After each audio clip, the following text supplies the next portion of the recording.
Hey all here, OS Reviews. You're watching our throwback review of the Nokia Lumia 1020 here in late 2018, and we're going to discuss whether this is a phone that you could maybe still pick up for certain use cases. For instance, taking photographs, obviously, and maybe making a few phone calls as a backup device.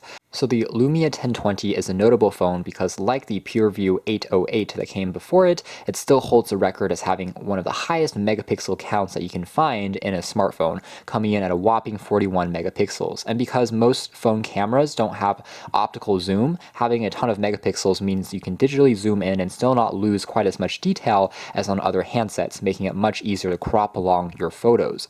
Another area that makes this camera just really impressive is obviously the sensor size. Compared to regular devices from Samsung or Apple that have a much smaller overall sensor, this thing can let in a lot more light, technically improving performance in low light situations and making it a lot more similar to point and shoots and some low-end DSLRs. So in terms of pricing, the Nokia Lumia 1020 has fallen to about 75 bucks on Amazon and eBay. So it's now very much affordable. I think that in this price, it can also be compared with some digital point and shoot cameras if you're looking for kind of a secondary camera to complement your smartphone. It does have a 4.5-inch AMOLED display on the front, which is gorgeous in terms of color saturation, giving you very deep inky blacks. But obviously at 4.5 inches, it's going to be a lot smaller than our more modern phones that we have come to expect. The phone does come with a Snapdragon S4 Plus processor coupled with 2 gigabytes of built-in RAM and 32 gigs of built-in storage. Alright, so the design of the phone is fairly modern looking even after all these years. It was released in late 2013, so now it's already over 5 years old, but it has these delicate curves on the back, which makes it easier to grip if you are holding it below the hump, and there's also very flat tapered edges on the top and on the bottom. So it looks quite striking and still feels very much precision milled just because it's constructed from a single piece of polycarbonate with no seams or edges that is segmenting the overall construction. On the bottom, you'll find the loudspeaker along with the lanyard strap, as well as a micro USB port for charging. And on the very top, you have a standard 3.5mm headphone jack, a SIM card slot, and finally, on the very top, you'll find access to a dedicated camera shutter key, making it, of course, feel very much like a real camera. There is a volume rocker, which also assists you in things like zooming, and a power on-off switch down below. Below the 2.5D gently curved Corning Gorilla Glass display, we have access to a 2000 milliamp hour capacity battery, which again is one of the, I would say, limitations of picking up an older phone in general, is a lower capacity and the battery degradation that is bound to occur with a used device. Otherwise, in terms of what makes this camera so unique, it's really just the sensors, and it's again a Carl Zeiss lens, which offers optical image stabilization, offers a true xenon flash, which we see in real cameras, along with an LED assisted light, which is of course more common in regular consumer grade smartphones. And we also have things like a backside illuminated sensor. We even have a real shutter that can open itself. If we tap on the camera here, we can see the lens just pop open 1 second later. So it really is a very interesting and very different approach to camera photography that makes this device stand out. Compared to the current crop of excellent camera phones, such as the Google Pixel, the latest iPhones, they're all relying on computational photography, which is to say the lens itself isn't anything spectacular. Essentially, the CPU does all the heavy weightlifting, including sharpening edges, including changing things like the saturation, as well as HDR. So all those things are thanks to the advancements that we've made in the CPU of mobile devices over recent years, compared to the Nokia 1020, which is using a different philosophy, which is a more conventional physics-based approach. It's slapping an excellent lens with a huge sensor size on the back of the phone. So these two approaches are very different and also show the development that smartphone photography has taken over recent years. With that being said, there are still definitely cases where computational photography can't really match true physics.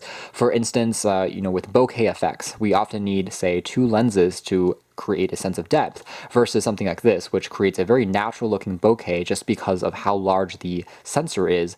So before we dive deeper into the camera performance, let's just take a quick look at how the software UI has aged. So again, we are running on Windows Phone. Even when this device was new, that was one of the biggest detriments to the smartphone, just because it's not nearly as popular or versatile as Android, for example. With that being said, the interface is quite simple, and one of the benefits is, of course, it's very seamless and smooth and responsive, even on a slightly aging processor these days. The number of apps that you have access to is for sure smaller than the Android Play Store. And of course, Windows phones in general have since been discontinued by Microsoft, so there's no longer support if you want things like security, future updates, and patches. That's simply not going to happen at this point. So again, essentially, you are buying this for making phone calls, for taking photographs, and that should be the extent of it. We also have Internet Explorer as a default browser, as well as Facebook pre-installed on the handset. And this is an AT&T version of the phone, so there's a little bit of bloatware from AT&T as well. The keyboard on Windows phones has always been excellent. It's very sensitive because of the display they're using here. The AMOLED screen is very vibrant and popping, and again, it offers good predictive text as well as fast text entry. Now, in terms of the design, I do like the tiles. I think it's very simple and elegant looking, but one thing I wish Microsoft would have changed back in the day is really expanding these tiles to the full edges of the display, because already the phone has quite large bezels, for 2018 standards, but combined with the software not really taking advantage of the full length of the display here, which goes outwards a little bit more, you can see how the bezels just seem even larger, especially since the display here is so good. The blacks look like they're actually black, so it seems like we have a massive frame. And long holding on the back key also pulls up multitasking, which is displayed as cards, a gesture which is, I think, pretty advanced for its time, and even now it's finally catching up on Android as well as iOS. So we can flick down if we want to get rid of certain apps, and overall the way of displaying multitasking I think is handled quite well. Now let's do a quick kind of web browsing test just to see how well it can still fare just using Internet Explorer. But as far as scrolling is concerned, actually not too bad. And Wi-Fi reception seems to be quite strong because it is a plastic phone, so the antennas don't have to pass through, let's say, metal, which makes it a little bit easier. One thing I do like about Internet Explorer is that the address bar is on the bottom, making it a lot easier to reach with your thumb instead of being on the very top. So this was one area of the UI that I really liked.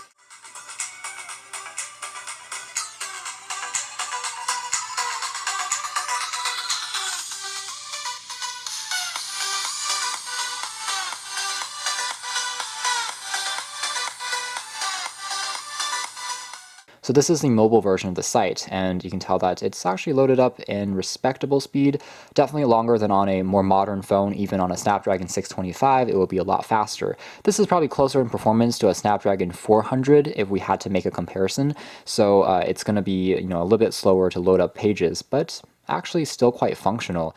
We can also jump back into this previous tab here, and you can see that the multitasking seems to be working all right. So even though it has 2 gigs of RAM, it's actually keeping up pretty well in terms of this general navigation. Performance is still quite smooth.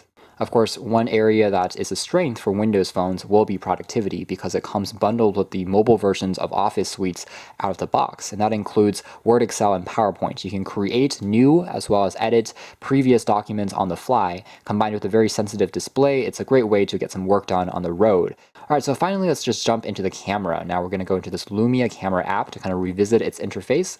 One area that, of course, smartphones have gotten a lot better at would be probably loading speeds. So the process of jumping directly into the camera is now faster on modern phones, especially on some Huawei phones that have crazy, 1-second shutter speeds just from even the phone's display being off, double tapping to instantly take an image. Obviously, with an older processor, it takes a little bit longer to launch into it, which means you can potentially miss a moment or two if it happens in the blink of an eye. Using the Lumia app, we can change quite a few properties. We can slide over from the side here to have access to this wheel that allows us for manual control over all things including ISO, white balance, as well as, again, scene selection modes and even focusing. So the saving takes a little bit longer than on a modern phone, but the actual snapping of an image can be done very quickly. Let's take a closer look at some sample shots on this device. Now, one thing I would say is that the color accuracy might not be the strongest point of this particular sensor, although you can always correct it yourself. But areas like the detail as well as low light performance are definitely where the camera really shines. Intense low light situations, it will still capture it and come out pretty beautifully, whereas more modern sensors can even fail just because the sensor size is tiny and the lightest shake will result in a super blurry image. But that's not the case here because of that huge sensor combined with optical image stabilization. And just a few other shots. This was actually captured using the Xenon flash, which is excellent, definitely more powerful than LED flash. It can illuminate subjects which are further away, as well as create a more natural complexion and color as well.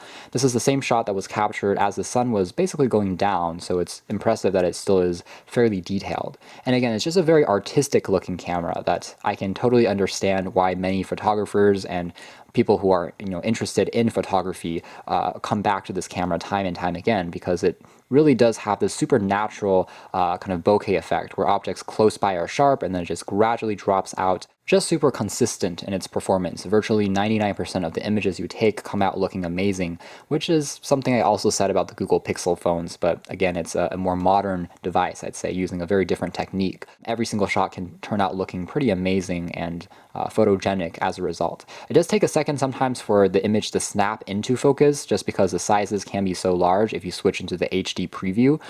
So that's something that the processor still can be a little bit jumpy at doing, but overall, again, a very beautiful experience.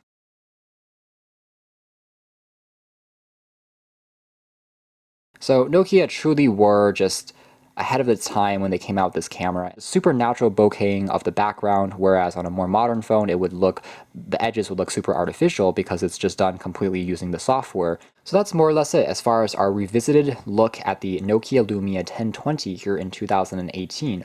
Overall, do I think that this is still a worthwhile buy? Well, it really depends. If you are getting this because you think, okay, this still looks like a decent smartphone, I want to install some apps, I would say probably look elsewhere, especially since Windows Phone is officially dead at this point. It's not going to get any support down the road. However, if you're getting this mainly for the camera, for the photography experience, then yes, it's definitely still a great option to consider, just because even after all these years, there are still so many phones that can't even come close or rival the quality of photographs that you get with this. And for the price of, again, about $70, I would say that it's definitely worthwhile even for just the camera alone. Not to mention that you can use it for a backup phone for making emergency calls, things like that, but definitely not as a daily driver. So you can check out more details, again, the links down below if you want to find this phone still, but for now, that's been our video. Thanks for watching here at OS Reviews. That's kind of revisiting the iconic, legendary Nokia Lumia 1020, a 41 megapixel camera phone.